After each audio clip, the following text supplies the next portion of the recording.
Baik, bismillahirrahmanirrahim. Perkenalkan, nama saya Faris Sadik. Saya dari jurusan PAI Lokal PIA.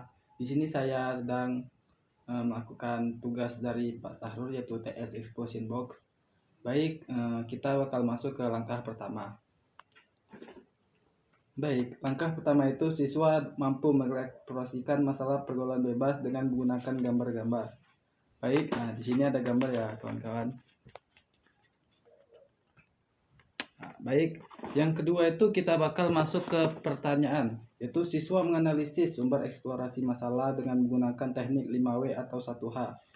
Baik, pertanyaan pertama yaitu apa yang terjadi dalam gambar, video, atau berita yang ada di link tersebut. Yang kedua, di manakah peristiwa itu terjadi? Ketiga, kapan peristiwa itu terjadi? Siapa yang dibicarakan dalam peristiwa?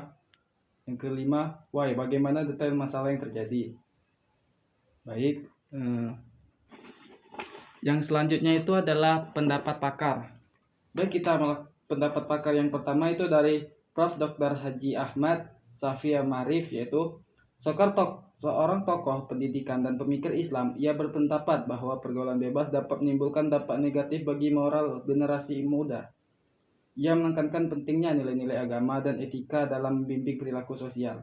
Jadi pendapat tokoh tersebut yaitu bahwasanya pergaulan bebas ini termasuk ke dalam hal perbuatan keji atau dilarang, karena nilai-nilai seperti nilai agama, moral itu bakal berpengaruh untuk kehidupan sehari-hari.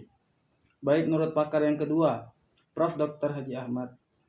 Baik, mungkin kita langsung ke pakar yang ketiga, yaitu terdapat dalam Quran surat Al-Isra ayat 32 yang artinya, dan janganlah kamu mendekati zina, sesungguhnya zina adalah suatu perbuatan yang keji dan suatu jalan yang buruk.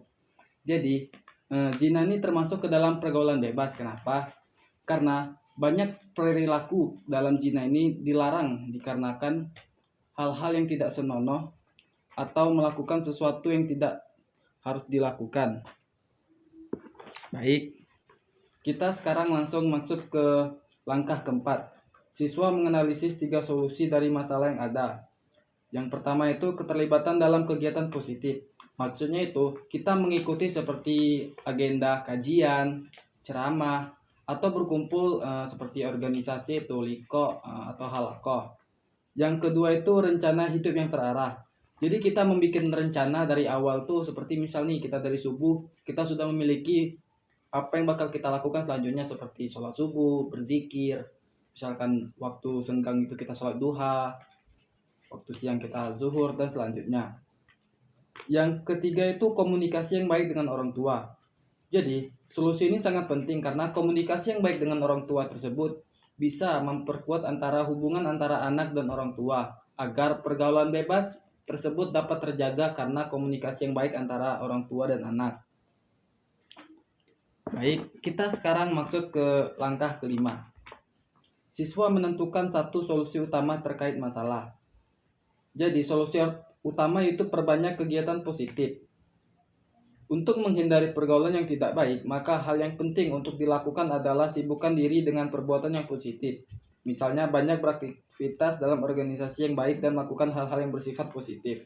Jadi menurut saya, kegiatan yang positif itu yaitu seperti halakoh, mengaji, kajian, tahfiz, atau hal-hal yang mendekatkan diri kepada Allah. Baik, yang selanjutnya itu adalah langkah keenam. Siswa mampu menguraikan satu solusi dalam bentuk aplikatif.